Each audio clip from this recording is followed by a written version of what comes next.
थेट जाऊया सभागृहाच्या कामकाजाला सुरुवात झाली आहे। महाराष्ट्र विधानसभा नियम 97 अन्वये आपल्याकडे एक स्थगन प्रस्तावाची नोटीस अध्यक्ष महोदय दिलेली आहे। हा स्थगन प्रस्ताव प्रत्यक्षपणे सरकारशी संबंधित असलेला हा स्थगन प्रस्ताव आहे। अधिवेशन सुरू आहे आणि अध्यक्ष महोदय या ठिकाणी आजकाल जर आपण बघितलं काय दिलं तर राष्ट्रपुरुष असतील, छत्रपती शिवाजी महाराज असतील, छत्रपती संभाजी महाराज असतील।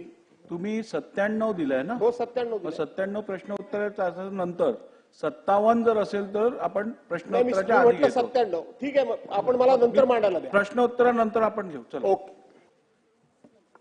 प्रश्नोत्तरे। प्रश्न क्रमांक 1। हाँ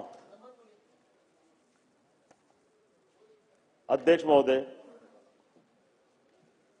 मैं अकोला जिला से, अकोला शहर से विधायक हूं और जीएमसी के अंदर 2017 और 18 के अंदर 10 कोटी 90 लाख रुपए एमआरआई मशीन के खरीदने के लिए दी गई थी, लेकिन उसके बावजूद भी वहां मशीन खरीदी नहीं गई। उसके वजह से ये हुआ कि आज तक गरीब लोगों को बहुत नुकसान हुआ, क्योंकि मैं जिस जगह से आता हूं वहां से वाशिम और बुल्ढाना से भी लोग इलाज कराने के लिए अकोला आते हैं और विदर्भ के अंदर वो इलाका बहुत पिछड़ा है और वहाँ गरीबी ज्यादा है। ये मशीन खरीदी नहीं गई, ये खरीदी में इसकी अनियमितता बरती गई, तो इसके लिए जवाबदार कौन है? इतने सालों से ये मशीन खरीदने नहीं गई, गरीब लोगों को नुकसान हुआ। आज एमआरआई मशीन में एमआरआई कराने के लिए 6 से 7 हजार रुपए खर्चा आता है, तो गरीब आदमी कहाँ से खर्चा करेगा? बार बार जीएमसी बोलता है कि नए दवाखाने के अंदर हमने एमआरआई लगा चुका है, लेकिन अकोले की जनसंख्या ज्यादा है। मैं साथी के अंदर वाशिम और बुल्ढाना से भी लोग इलाज कराने के लिए आते हैं।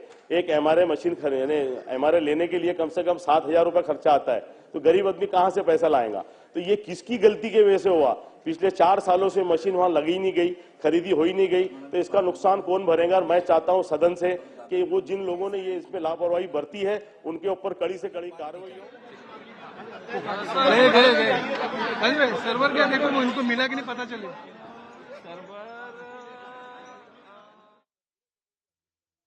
ऐसे अधिकारियों के ऊपर, कर्मचारियों के ऊपर कड़ी कार्रवाई होनी चाहिए कि एक तरफ राज्य सरकार उनकी सुविधाओं के लिए मशीनें तो पहुंचा रही है, लेकिन वो अपनी टेक्निकल प्रॉब्लम बताकर मशीन नहीं लगाकर गरीब जनता का नुकसान किया जा रहा है। ऐसे लोगों पर कार्रवाई होनी चाहिए। अध्यक्ष महोदय।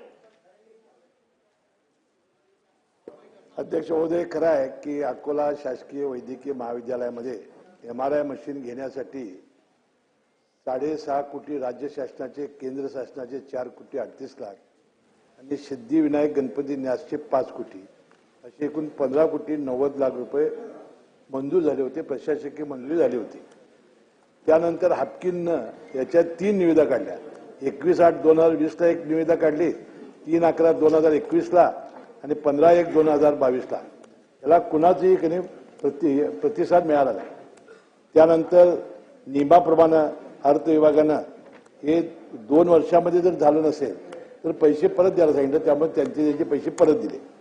दरम्यान या अकोला महाविद्यालयामध्ये केंद्र शासनाच्या प्रधानमंत्री स्वास्थ्य योजनेच्या अंतर्गत सुपर स्पेशालिटी हॉस्पिटल पूर्ण झालेलं आहे। तिथं आता 1.5 टेस्ला ही मशीन आता सुरू झालेलं आहे। रोज 15 ते 20 पेशंटची तपासणी त्या ठिकाणी होते, परंतु 3 टेस्ला हे अद्ययावत आणि ज्यादा पेशंट तपासणारे यंत्र आहे। त्यासाठी आता राज्य शासनाने 24.97 कोटी नवीन त्याला आपण प्रशासकीय मान्यता दिलेली आहे। लवकरात लवकर 3 टेस्ला एमआरआय आणि पहिलं 1.5 हे दोन्हीमुळे इथं व्यवस्थित पेशंटची व्यवस्था होईल। हरीश भाऊ बोला। अध्यक्ष महाराज, माझा मंत्री महोदयाला प्रश्न आहे की 2-2 वर्ष आरोग्याच्या संदर्भात असलेल्या आमच्या अकोला लोकशाही मराठी ऐका, पहा, जागरूक रहा।